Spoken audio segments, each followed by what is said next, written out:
is going to talk about that first. Is it true or not? Oh man. Okay, let me answer it this way. For a long time, I really was convinced that I was like, God, I don't know what's gonna happen because I'm not gonna date a boy because they were so cool. They were so weird. I'm not saying all of you guys are like this. Please hear just my experiences, and especially like when they found out that I was a PK, like a preacher's kid, they would approach me and they would come with scriptures and stuff. And I'm like, bro, I'm not like that. I am very down to earth. Can you act like a normal thing? Like if you want to chase me, come at me with Bible quotes. Like that weird stuff. So I mean, yeah, it's true, but not all. I know it's not all. It's just my experience.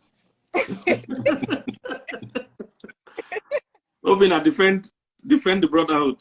Yeah, on behalf of the Christian brothers, I apologize.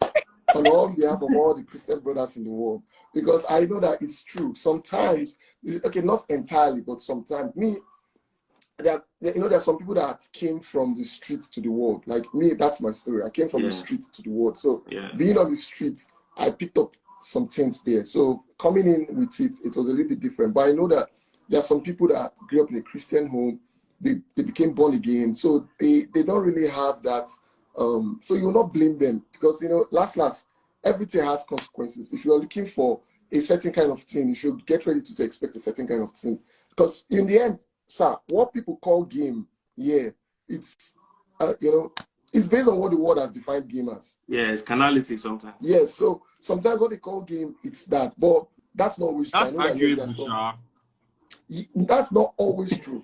I know there's some people that will come and tell you. I know of a lady that told me how she wants a guy that will come after her, but the guy will come and tell her, oh, God said you are my wife. I mean, I know that, Pastor Key, you have said something about this before. You don't just go and meet somebody and imagine I just text Ariel this night and say, you know what, God said you're my wife. Yes, as I was watching you, in the ID live, I heard, yes. And God came upon you and said you're my wife. She's going to feel like, you're putting her in a position where she has to struggle. So I think we do that a lot. Especially another thing is maybe we that are some people that are in the place of authority in the church. We do that too. Where you see a sister in the church because maybe you're a leader, you're a pastor. You go there, you say, "Oh, God said," and you now put her in a place where she doesn't know what to do. It's like you have backed her in a corner. But it shouldn't be like that. There should be ways that you should do these things. Come on, like God gave us storm for a reason. Apart from this, but it's not as easy as I'm making it look for a lot of guys. But before Salem, I know Salem will defend all the brother. Before Salem talks, Ariel, I want you to think of the weirdest experience you've had or you've heard about. Okay, either you have experienced or the one you've heard about as regards this issue. So be thinking about it while Salem speaks.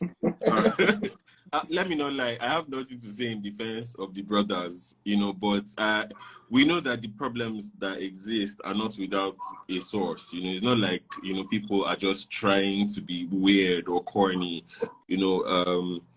But one thing I just want to say is that everyone who is a Christian has a responsibility to learn emotional intelligence, right? So we often feel like, because we have God and we have the Holy Spirit and we have the Word, then that's all we need. Yeah. But there's a certain way that we function in life. It's the reason why when you go to a job interview, you don't speak in tongues, right? It's not because it's wrong to speak in tongues, but there's a time and a place. And you don't mention your spiritual qualifications.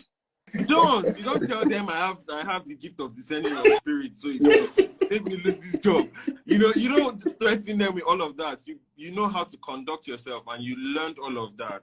So there's such a thing as worldly wisdom when it comes to actually pursuing a woman, and that's something we need to constantly be thinking about and improving at. Emotional intelligence as a whole. The fact that somebody is a Christian does not mean they don't want to feel wanted. The fact that she's a Christian doesn't mean she doesn't want to be pursued. So these are all things that are very important. Whether you're a Christian or not, it still matters because we're human beings. And human beings have emotions. Human beings have preferences. Human beings have perspective. We have a whole background. There's things we prefer.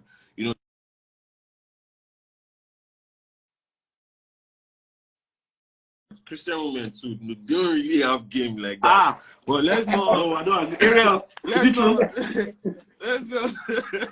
Let's not open that can of worms. All of us have a lot to learn. I'm telling you. Okay, but before Ariel shares her experience, for me, truly, even when I was in that dating scene, to be honest, like Obinna said, I also came from a very, I was very hyper in the worldly system. Before I got saved, I was out there. I knew what's up. So when I became born again, I found it a bit weird how things were, done. People felt you shouldn't even talk to the lady at all. Just go and pray and just come and tell her, I have prayed. Like this, I have prayed and God has given me. In fact, you don't even talk to her first. You talk to the pastor first. And so those were the backgrounds I came from. So I saw, and I found it weird because I understood then that I need to even talk to you. Even if I feel God is leading me or I'm sensing it, I need to even talk to you to know if, you are a human being, if we can have a conversation. That's what I felt, So I saw the awkwardness, and I had a kind of woman I wanted. So I wanted a total mix of everything. So I wanted someone that was spiritual, but still savvy, had dress sense, was smart, was intelligent, was fun, because that's how I am. And even as a pastor today, most people tell me I'm different from the usual, kind of pastors, because I do content also. I do things that normal pastors don't do, so, it's not common. But I think there is a lot of us, and for 3 of you here, I think we can start preaching that gospel more. I think there are a lot of us that want real life. In fact, part of our church values, we have core values as a church. There are 4 of them. The first one is reaching out in love, which is evangelism. The other one is results, which is succeeding in life. I'm forgetting the third one, but one of them is called real life. They're all letter R's. One of them is called real life, because when I became a pastor, one of the things I wanted to see in Christianity is real life. I wanted to see people that understood that I can like a fast car, I can like to dance, as long as I'm not dancing to vulgar music, I can like to dance. Those of you that people that know me and all that, I have convertible cars. I like fast cars. I like trucks. If you see my truck, fat tires, high lifted trucks and all that, I like those kind of things. I don't think you have to be boring, to be spiritual. I think you can be spiritual and fun. You can be spiritual and exciting. Yeah. So I came into Christianity not finding a lot of that.